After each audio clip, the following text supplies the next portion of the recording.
I'm Amaya, 32 years old, and until 6 months ago, I thought I had the perfect marriage. 7 years with James, and I never suspected a thing until I found those text messages. The worst part wasn't discovering the affair. It was realizing who he'd been sneaking around with. Instead of screaming or throwing his clothes on the lawn like in the movies, I did something different. I invited her to lunch with a twist she never saw coming. If you're watching this from a place where trust was broken, hit subscribe and stay with me. Let me know in the comments where you're watching from, because what happened at that lunch changed everything about how I view betrayal and my own worth. My life before discovering the affair looked perfect on paper. I had a successful career as a marketing executive at one of Boston's top advertising firms. James and I owned a beautiful colonial home in the suburbs with the white picket fence and carefully manicured lawn.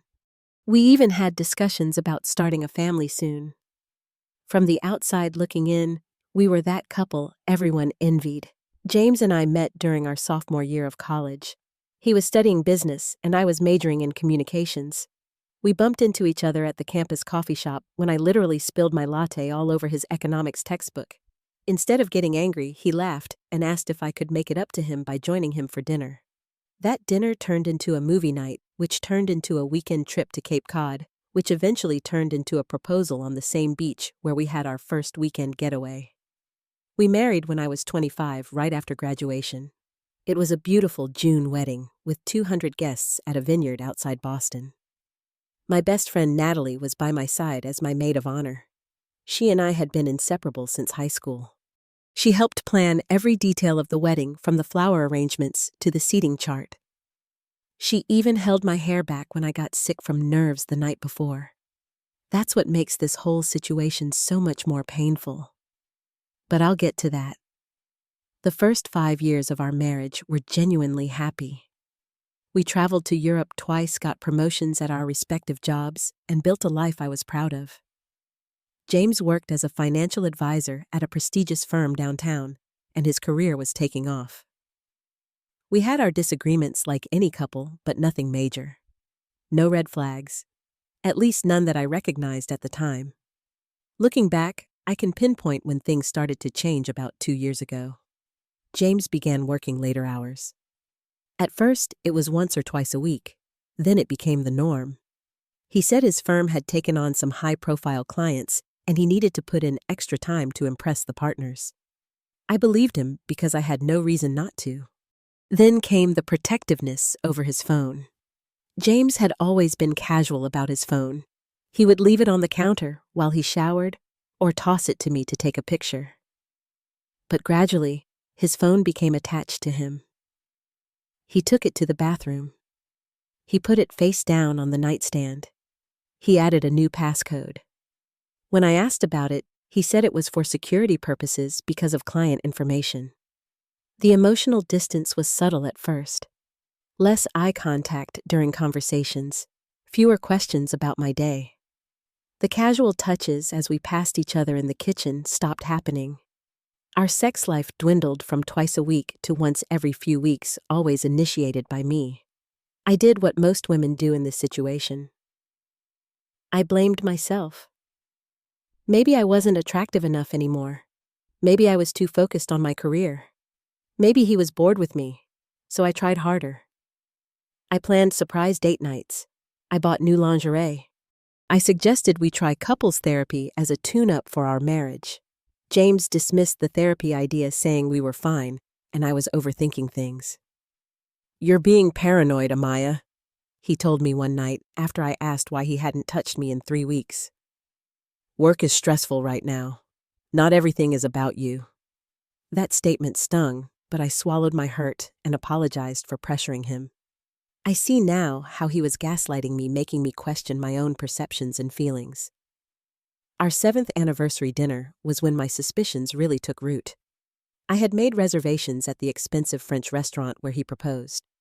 I wore a new dress and spent hours getting ready. During dinner, James checked his phone at least 15 times. When I pointed it out, he claimed he was waiting for an important email from a client. "On our anniversary?" I asked.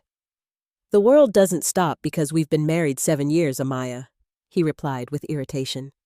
I excused myself to the bathroom and cried for 5 minutes before fixing my makeup and returning to the table with a smile. I didn't want to ruin our special night. Around this same time, Natalie began acting strange too. She and I had standing coffee dates every Sunday morning. It was our tradition for years. Suddenly, she was canceling more often than not. Her excuses ranged from migraines to work emergencies to her cat being sick. When we did meet, she seemed distracted and asked fewer questions about my life. In retrospect, she was avoiding having to hear about James because of her guilt. I never connected these two situations until later. Why would I? Natalie was my best friend since high school. She was in my wedding. She was the person I called when James and I had our first big fight as newlyweds. The thought that they could betray me together never crossed my mind. Until that night. James was taking an unusually long shower.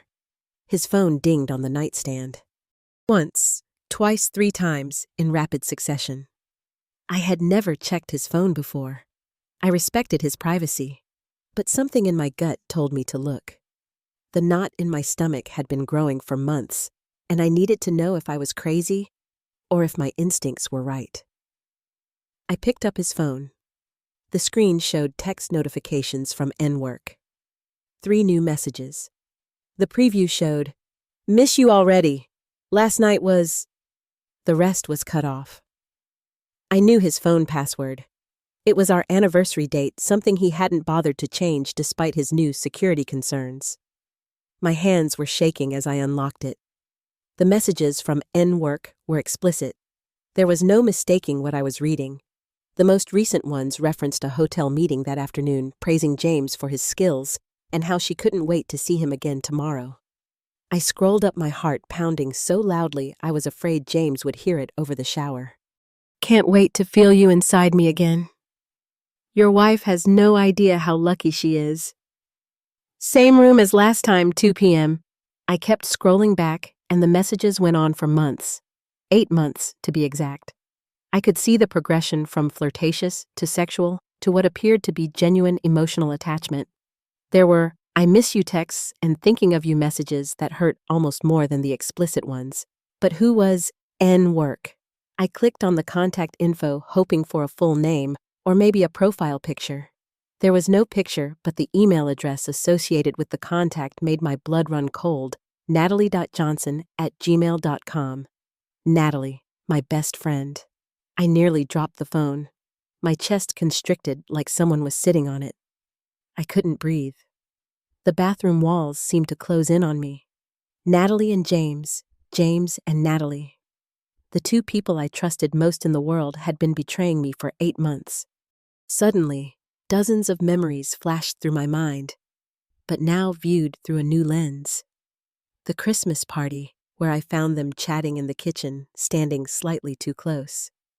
The dinner at our house, where Natalie offered to help James clean up while I took a business call. The time I came home early from a work trip and James seemed unusually flustered.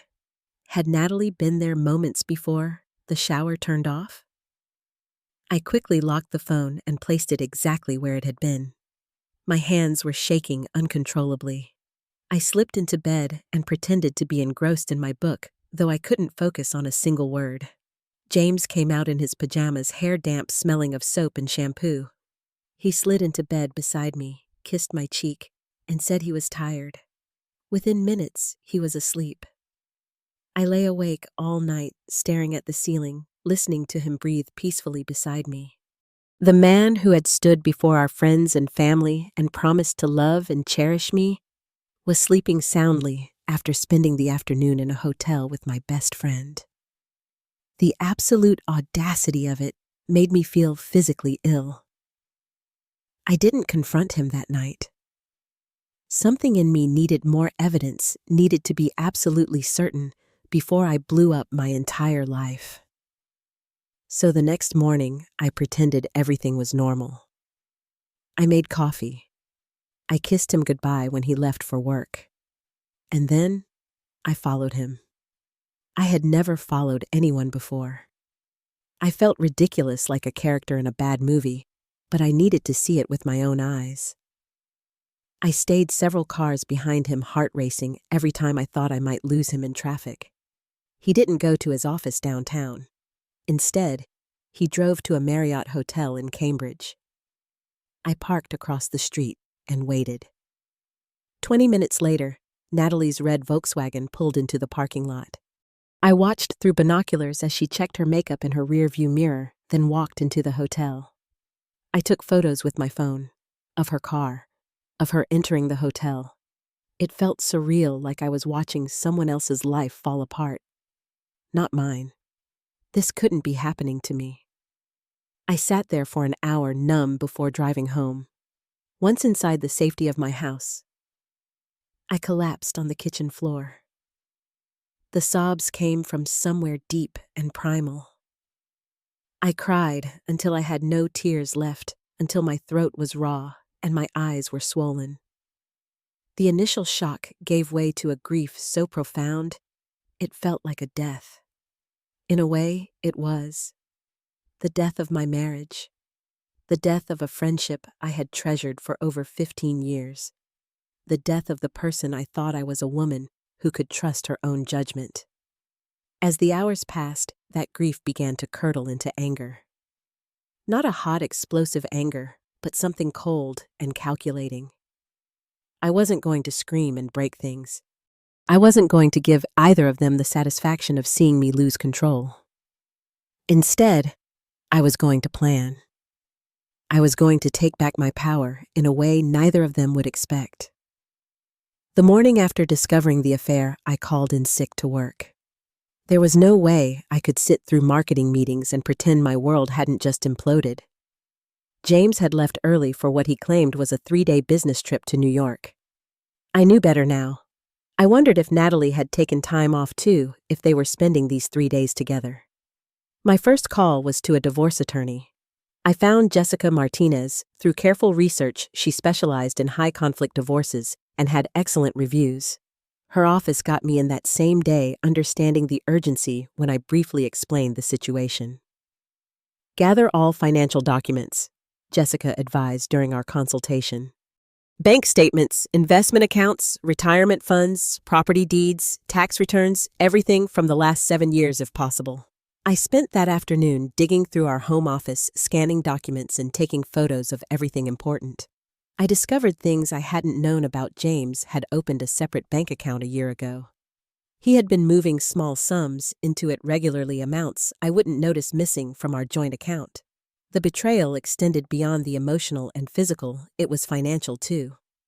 Jessica also recommended I document the evidence of the affair. While Massachusetts is a no-fault divorce state, evidence of infidelity could potentially impact financial settlements, especially if marital assets were used to fund the affair. I forwarded her the screenshots of text messages and the photos from the hotel. That evening, I researched the psychology of affairs. I wanted to understand what I was dealing with, how affairs typically unfolded when discovered. Most articles suggested immediate confrontation, but a few discussed the power of calculated responses. One psychologist wrote about how affairs thrive in secrecy and how bringing them into the light often causes them to implode. That resonated with me. The next morning, I texted Natalie as if nothing was wrong. "Hey, stranger. Feels like forever since we had a proper catch-up. Lunch next week. That new place on Newberry Street?" She didn't respond for 3 hours. When she did, her message was telling. "Sure though, things are crazy at work. Thursday, maybe?" Thursday. When James would be back from his business trip. Of course. "Thursday works perfectly," I replied. 1 p.m.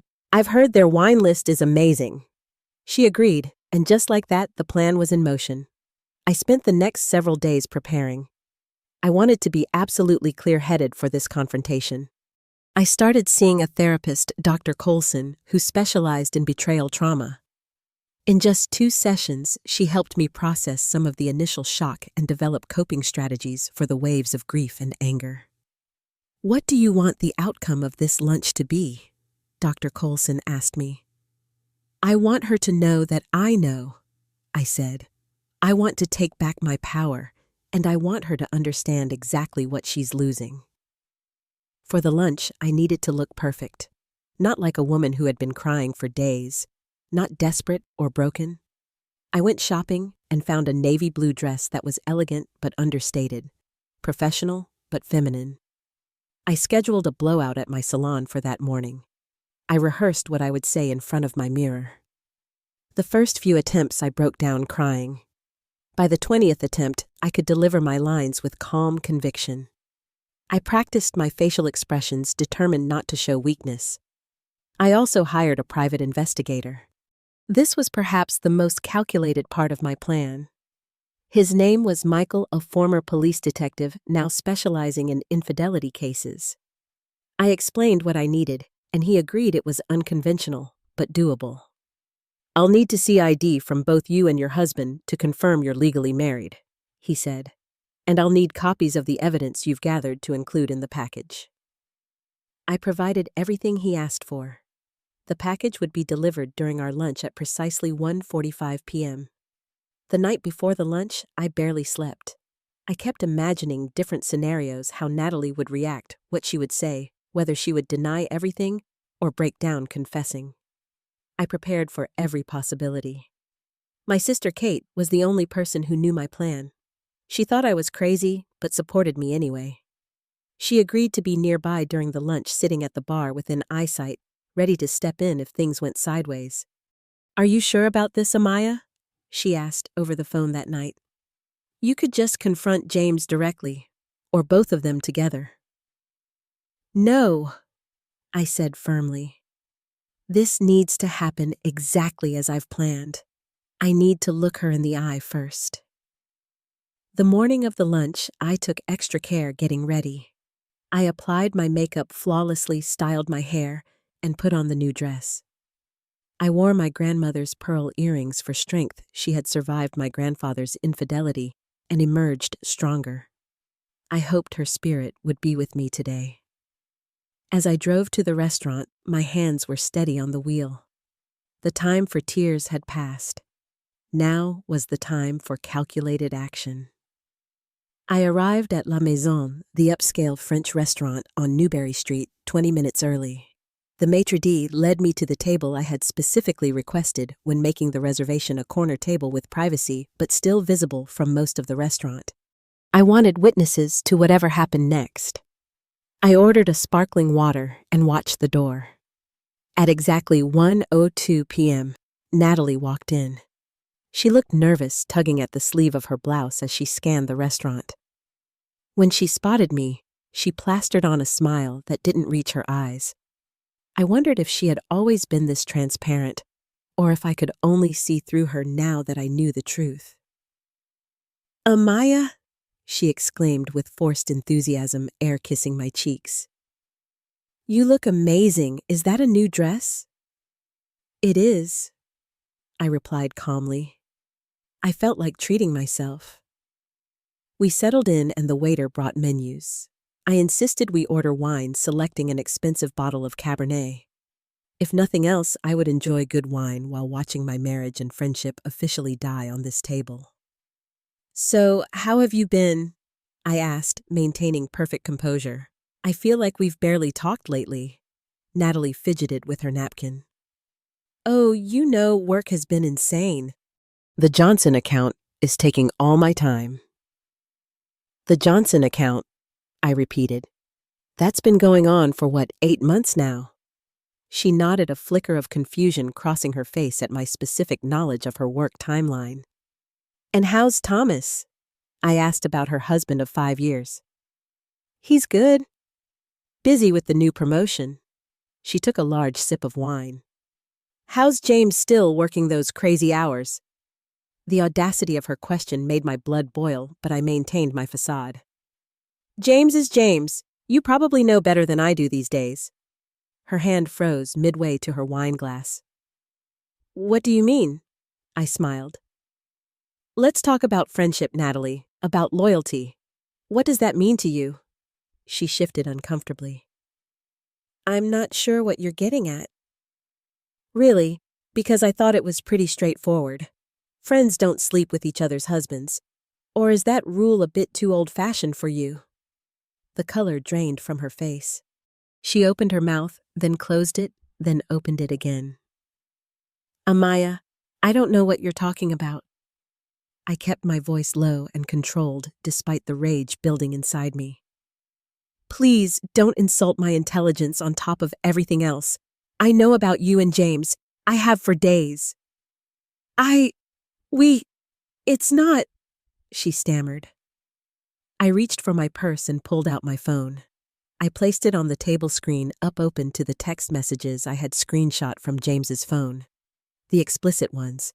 The ones where she called him my love and talked about their future together.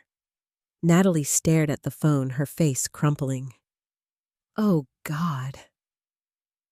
8 months, I said. Behind my back, in my bed when I was out of town. She nodded, almost imperceptibly, tears forming in her eyes.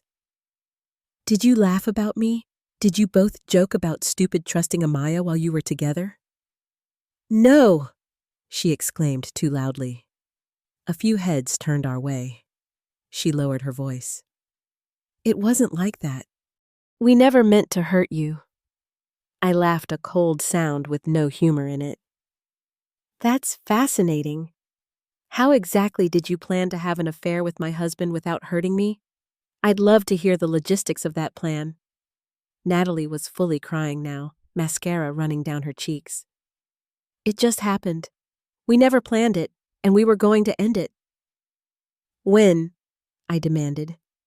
When exactly were you planning to end it, before or after your hotel rendezvous 2 days ago, the one you're planning to repeat this weekend? Her eyes widened. You've been following us. I didn't need to follow you for long. You two aren't nearly as clever as you think. Just then, the waiter approached our table. Excuse me, Mrs. Williams, this was delivered for you. He handed me a large manila envelope. Thank you, I said, taking it and checking my watch. 1:45 on the dot. Michael was punctual. What's that? Natalie asked, wiping her tears with her napkin. This, I said, opening the envelope, is where things get interesting. I pulled out a stack of papers, divorce papers to be precise, already prepared by my attorney. I slid them across the table so Natalie could see the heading, Petition for Dissolution of Marriage. He doesn't know yet, I said. James has no idea that I know about your affair. Confusion crossed her face. Then why are you confronting me first? Why not him? This was the moment I had been preparing for. The twist. Because I'm giving you a choice, Natalie. A courtesy you never gave me. I pulled out another set of documents from the envelope, photographs of James with another woman. Not Natalie. Someone else entirely. They were kissing outside a different hotel, his hand possessively on her lower back. Her name is Samantha, I said. She works at his firm. According to my private investigator, their affair started 2 months ago, while he was still very much involved with you. Natalie's face went from pale to ashen. What? No, you're lying. He wouldn't. Wouldn't he? The man who cheats on his wife with her best friend? You think he has some moral code that stops at one affair? I slid the photos closer to her. James and Samantha entering a hotel. James kissing her in his car. James buying her jewelry at Tiffany's, a purchase that had appeared on our credit card statement, which I had assumed was a surprise for me. He bought her the diamond bracelet, not the earnings, I continued. The earnings went to you, I assume. Natalie nodded numbly, staring at the photos. Here's your choice, I said, leaning forward. I've already sent copies of all the evidence of your affair to Thomas. Her head snapped up. You what? I emailed him this morning, but I was deliberately vague. I said I had discovered something he needed to see regarding you and James, and that out of respect for our friendship, I wanted to give you the chance to tell him yourself first. She was shaking now. Amaya, you can't. I already did. I cut her off. The email is in his inbox. He responded that he's waiting to hear from you. So here's your choice. You can tell him the truth yourself today, and maybe perhaps possibly salvage something from the wreckage of your marriage. Or you can let him see the evidence tomorrow morning, which I've scheduled to send automatically, unless I cancel it. Why are you doing this? She whispered. Because you took my choice away from me, I replied. You and James decided the fate of my marriage without my knowledge or consent. Now I'm taking back control. I stood up, dropping several $100 bills on the table to cover our barely touched lunch and the expensive wine. Oh, and one more thing, I said. When you tell Thomas the truth, you might want to include the fact that the man you betrayed him for was cheating on you too.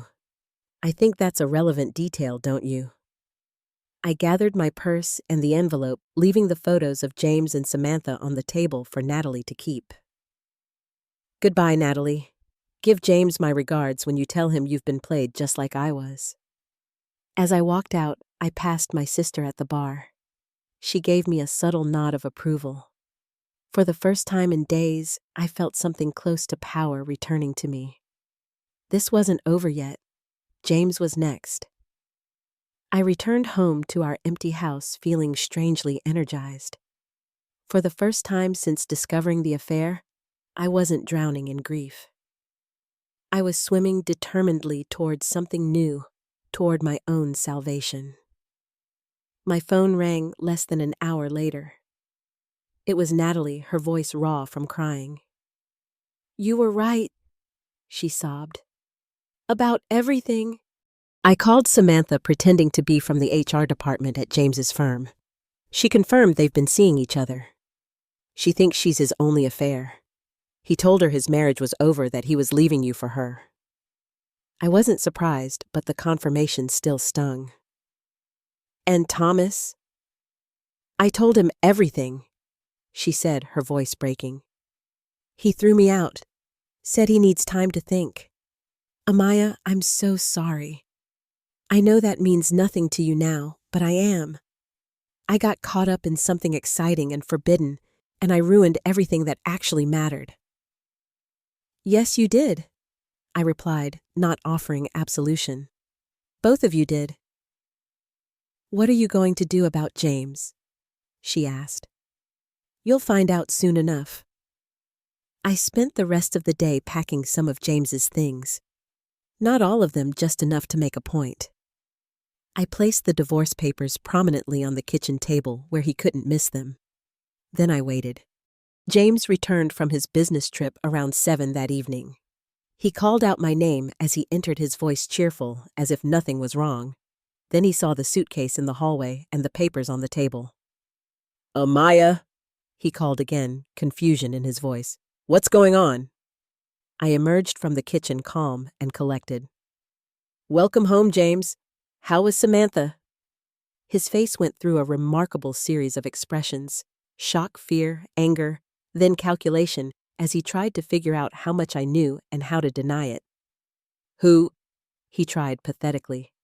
Don't. I held up my hand. I know about Samantha, and Natalie knows about Samantha too. The color drained from his face. Natalie, what are you talking about? Your affair with my best friend, I said coldly. The one that's been going on for 8 months. The one you conducted in our bed when I was away. The one you continued while also sleeping with Samantha from your office. Amaya, I can explain. He started, his voice taking on the pleading tone I had heard him use with difficult clients. Can you? I asked. Can you explain the 8 months of lies, the separate bank account, the jewelry you bought them both with our money? I'm fascinated to hear this explanation. It was a mistake, he said, stepping toward me. I stepped back. The thing with Natalie, it got out of hand. I was going to end it. For Samantha, I asked, or were you planning to collect more women before making a decision? His face hardened. This isn't all on me. You've been distant too, always working late, putting your career first. I laughed, genuinely amused by his attempt to shift blame. That's your defense. I worked hard at my career, So naturally you had to sleep with my best friend and your coworker. The courts will find that fascinating. I pointed to the divorce papers. Everything's there. I've documented the affairs. I've documented the money you've been hiding. My lawyer thinks I'll get the house and at least 60% of our assets. You can have the car you bought with the raise you got for sleeping with the boss's daughter.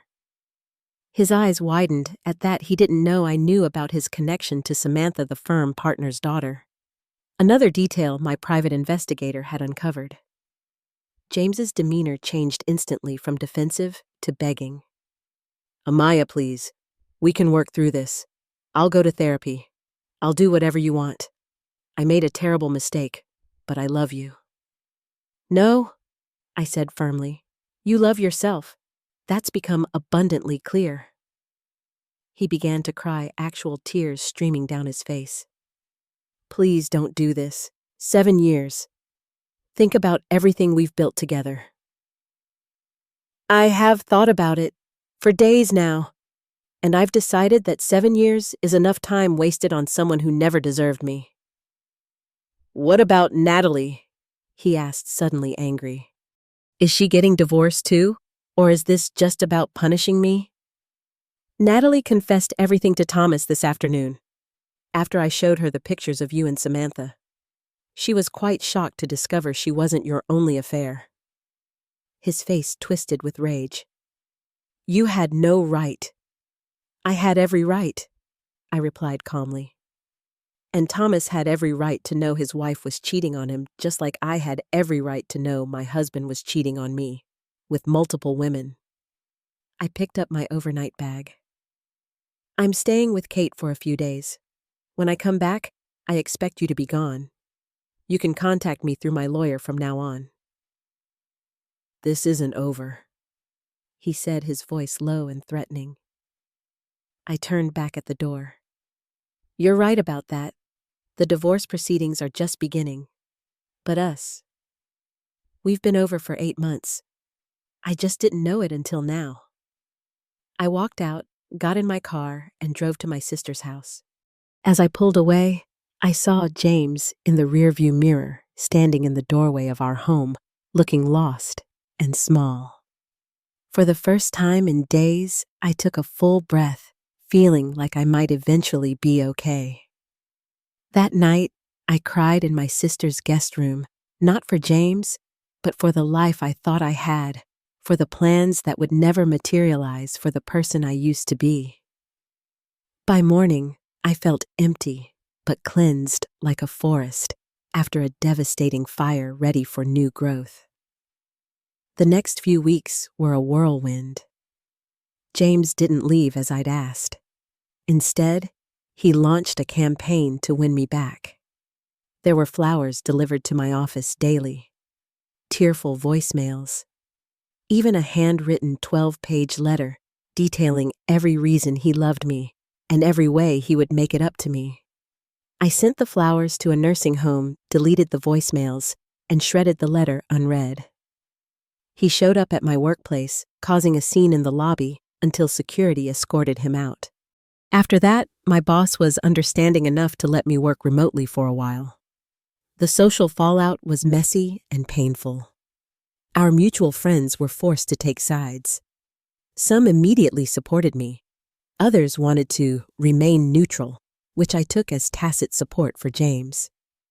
A few even suggested I should try to work things out with him because marriage is sacred. The most painful revelation was learning that several of our friends had suspected or even known about the affair. Jack and Lisa had seen James and Natalie together at a restaurant in a different town. Mark had noticed their flirtatious behavior at our Super Bowl party. No one had told me allegedly to protect me. I cut those people out of my life immediately. Telling our families was another layer of agony. My parents were devastated, but supportive. They never much liked James anyway, my mother later confessed. His parents were a different story. His mother called me begging me to reconsider, insisting that boys make mistakes and that I was overreacting. I blocked her number after that call. James continued his efforts to win me back, growing more desperate as the divorce proceedings moved forward. He created social media posts portraying himself as the victim of a vindictive wife who wouldn't forgive one mistake. I had my lawyer send a cease and desist letter when he started sharing details of our private life online. Through it all, I maintained my focus on legally extracting myself from our marriage. I moved back into our house after the court granted me exclusive use of the marital home during the divorce process. James was forced to find an apartment. Natalie's husband Thomas reached out to me about a month after the confrontation. He wanted to thank me for bringing the affair to light, painful as it was. I suspected something was wrong, he admitted over coffee. But I never imagined it was that. Never imagined it was James. I didn't either, I said. Are you and Natalie? Over, he confirmed. She moved to Chicago to stay with her sister. Said she needed a fresh start. I filed for divorce last week. I'm sorry, I said, and meant it. Thomas was collateral damage in all this, just like I was. He shook his head. Don't be. Better to know the truth, even when it hurts. As the weeks turned into months, the divorce progressed through the legal system, and I tried to progress through my grief. After moving into my own apartment, I entered a period that I can only describe as the darkest of my life. Despite the empowering lunch confrontation and the momentary high of taking control, the reality of what had happened came crashing down on me. I took a temporary leave from work when my boss noticed I had lost 15 pounds in 3 weeks and was making uncharacteristic mistakes in client presentations. My focus was shattered. I would find myself staring at a computer screen for hours, not having typed a single word. Sleep became both my enemy and my only escape. I either couldn't sleep at all, lying awake, replaying every moment of my marriage and friendship, looking for clues I had missed, or I slept 14 hours straight, using unconsciousness as an escape from reality. The physical manifestations of emotional pain surprised me. Besides the weight loss, my hair started falling out in clumps. I developed persistent heartburn. My skin broke out like I was a teenager again. My body was literally rejecting what had happened to me.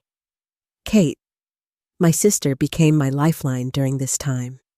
She would come over with groceries, force me to eat, and open the curtains I kept permanently closed. She scheduled my therapy appointments and drove me to them when I couldn't muster the energy to drive myself. You need to keep showing up, she would say, even when it feels impossible. Especially when it feels impossible. Dr. Colson, my therapist, diagnosed me with betrayal trauma and depression. She explained that what I was experiencing was normal, that the dual betrayal by my husband and best friend had created a perfect storm of psychological injury. Your brain is trying to process something that goes against everything you believed about your life, she explained. It's like trying to solve an impossible equation. Of course you're exhausted. In our sessions, we focused on grounding techniques for when the panic attacks hit. We worked through the stages of grief, acknowledging that I was mourning multiple losses simultaneously. My marriage, my friendship, my sense of security, and my vision of the future. Dr. Colson suggested I start journaling as a way to process my emotions. At first, I resisted. What was there to say that I hadn't already said? But one particularly bad night, after waking from a dream where James and Natalie were laughing at me, I grabbed a notebook and began to write. I wrote about the rage that consumed me, the humiliation, the fear of being alone, the questions that haunted me. Was there something inherently unlovable about me? Was I somehow destined to be betrayed? I wrote until my hand cramped and the pages were spotted with tears. The next day, I felt marginally lighter. I continued the practice, filling notebook after notebook with my raw, unfiltered emotions. The loneliness was perhaps the hardest part. For 7 years, I had gone to bed and woken up next to someone. Now the other side of the bed was cold and empty. The silence in my apartment was deafening. I started leaving the TV on just to have voices in the background. I struggled with my identity. Who was I, if not James's wife? Who was I without Natalie as my best friend? These roles had defined me for so long that without them, I felt formless, like a ghost drifting through my own life. In my confusion and pain, I made some impulsive decisions. I cut off my long hair into a pixie cut, a drastic change that made me burst into tears when I saw my reflection. I got a small tattoo of a phoenix on my wrist, my first and only tattoo, something I had always wanted, but James had discouraged. I even had a brief, ill-advised rebound relationship with a man I met at a bar, which ended after 2 weeks when I had a breakdown in his bathroom sobbing uncontrollably after sex. 3 months after discovering the affair, I hit what felt like rock bottom. I had been invited to the wedding of Mark and Jen, mutual friends of James, Natalie, and me.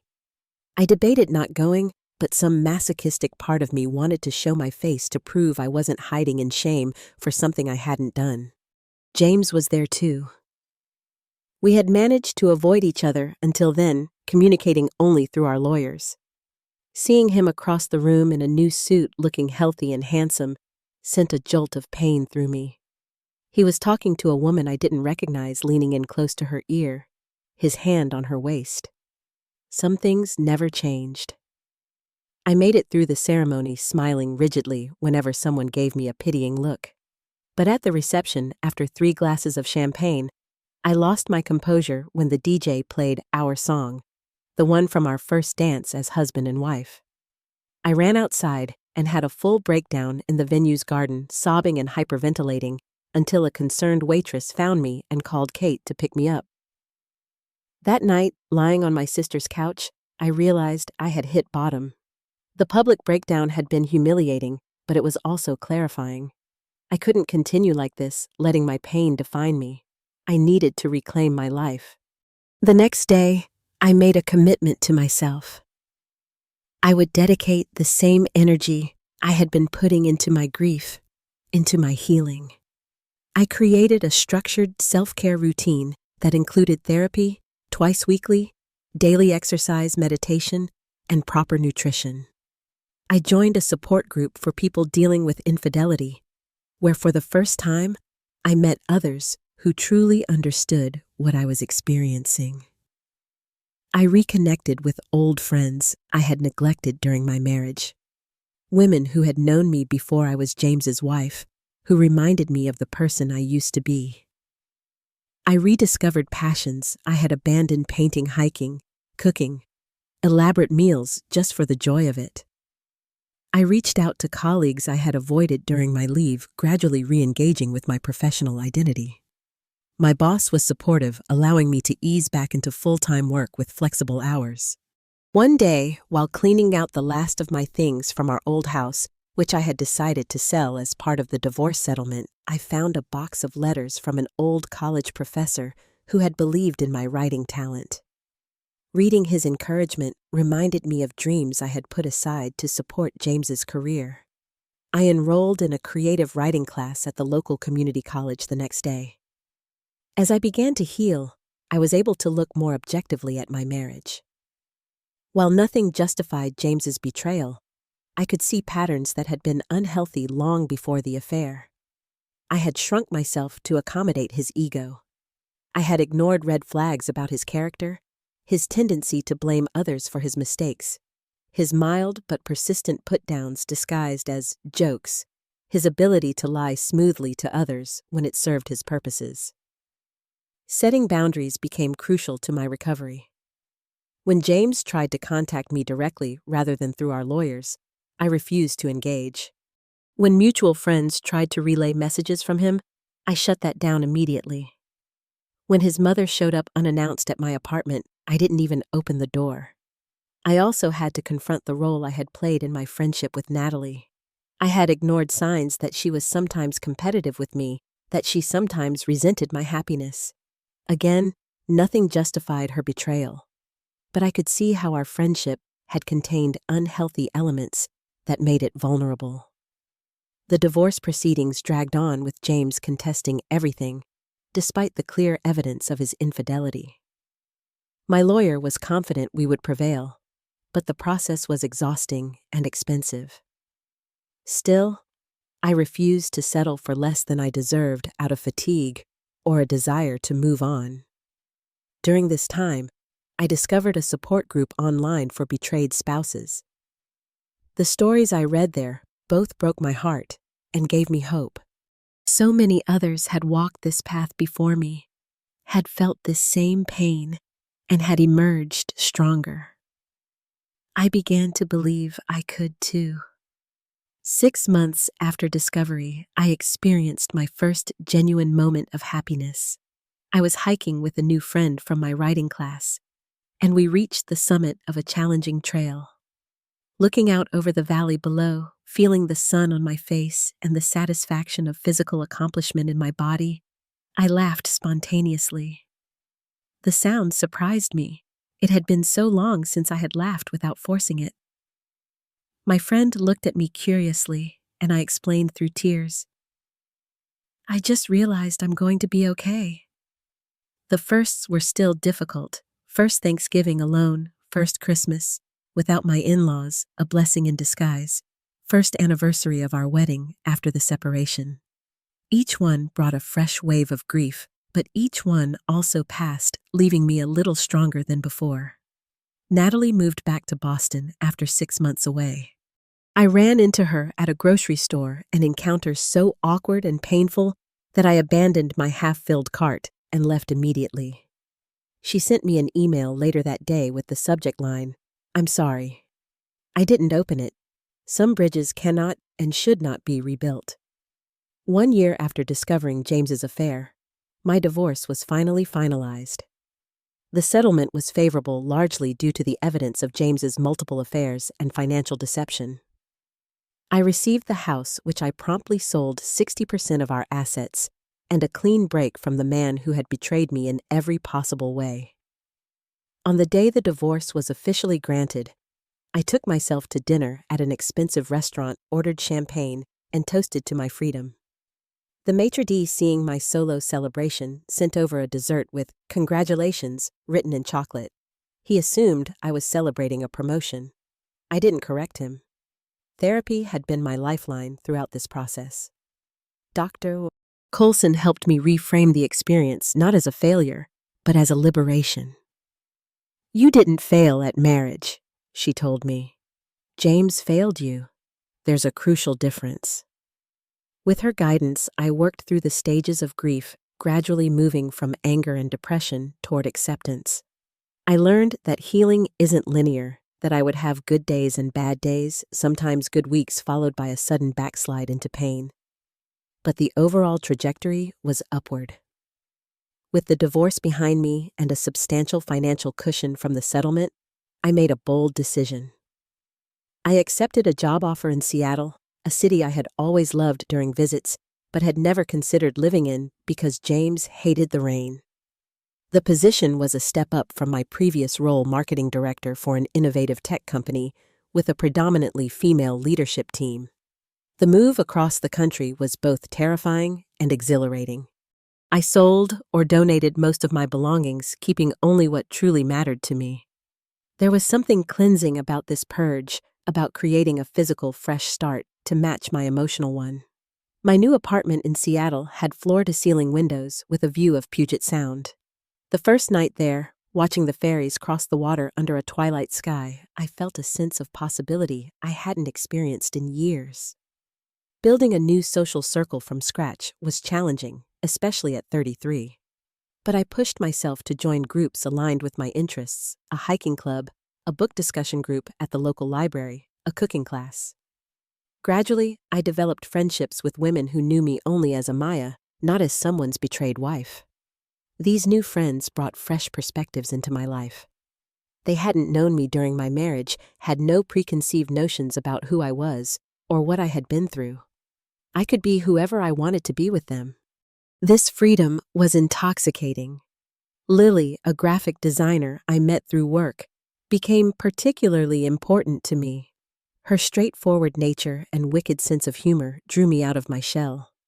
She had been through her own divorce years earlier and understood the complex emotions I was still processing.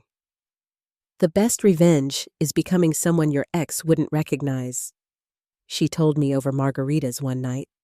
"Someone so vibrant and authentic that he would be intimidated by you now." I took her words to heart, embracing new experiences that the old Amaya would have shied away from. I took sailing lessons. I tried rock climbing.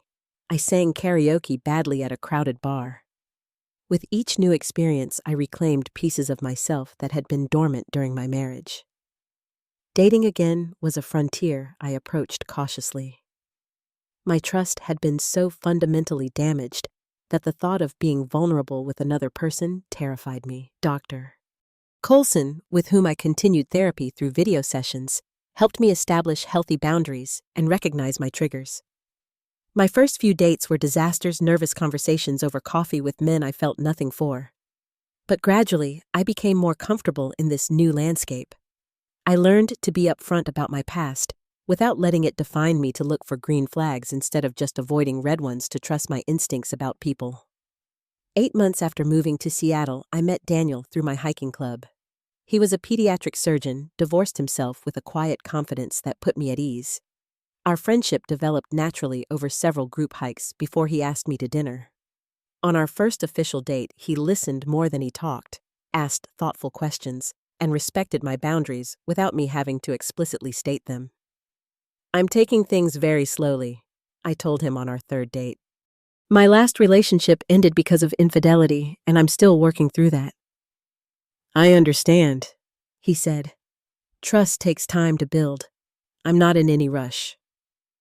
His patience and consistency began to heal something I thought was permanently broken. While I wasn't ready to call what we had a relationship, it was a meaningful connection that gave me hope. About a year after my move, I had an unexpected encounter that tested my healing. I was in Boston for a work conference and ran into James at a restaurant downtown. He was alone, looking older, somehow less polished than I remembered. For a moment, we just stared at each other across the room. I expected to feel something powerful: anger, grief, even lingering attraction. Instead, I felt nothing. No quickening of my pulse, no knot in my stomach. He was just a person I used to know. A stranger. He approached my table hesitantly. "Amaya, you look great." "Thank you," I replied neutrally. "How are you, James?" We exchanged brief, awkward pleasantries. He mentioned he was still at the same firm but had been passed over for partner. He asked about Seattle. I gave polite but vague answers. After a few minutes, I excused myself, wishing him well with genuine indifference. Walking back to my hotel, I realized that encounter represented a milestone in my healing. James no longer had power over me, no power to hurt me, no power to affect my emotions at all. Later that same trip, I heard through a mutual friend that Natalie and James had briefly tried dating after both their divorces, but it had ended badly. Apparently, without the thrill of the forbidden, their relationship had quickly revealed itself to be built on nothing substantial. James had cheated on her too, bringing their toxic cycle full circle. This news didn't bring me the satisfaction I might once have expected. Instead, I felt a distant sadness for two people who seemed incapable of genuine connection or growth. A few weeks after returning to Seattle, I received an unexpected email from Thomas, Natalie's ex-husband. He was engaged to be married again to a woman he described as honest to her core. He wanted to thank me once more for having the courage to expose the affair. "You could have just confronted James and left me in the dark," he wrote. "Most people would have. Your decision to give me the same agency you were fighting for yourself was a gift, even though it didn't feel like one at the time. I wouldn't have found Sarah if I was still trapped in a marriage built on lies."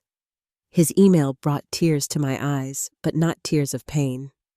For perhaps the first time, I felt genuine peace about what had happened. The lunch confrontation that had set everything in motion had created ripples I couldn't have anticipated, leading not just to my freedom, but to Thomas's as well. The journey from betrayal to healing wasn't quick or easy. It took 2 years of intensive therapy, countless tears, moments of regression, and hard-won insights.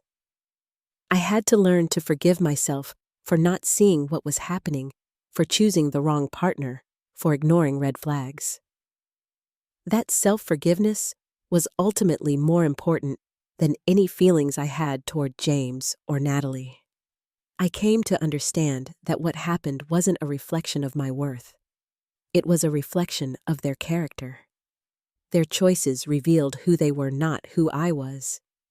This realization lifted a burden I had been carrying since Discovery Day. In letting go of bitterness, I found a freedom I hadn't expected. Holding on to anger was like drinking poison and expecting someone else to die.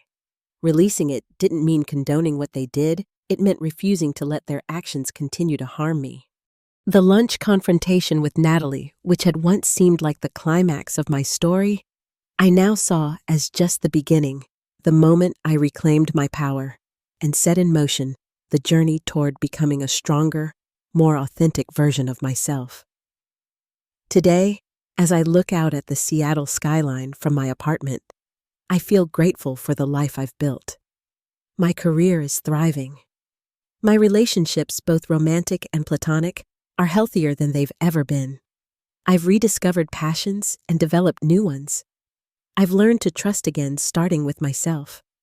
The betrayal will always be part of my story, but it's no longer the defining chapter. It's just one of many experiences that shaped me into who I am now.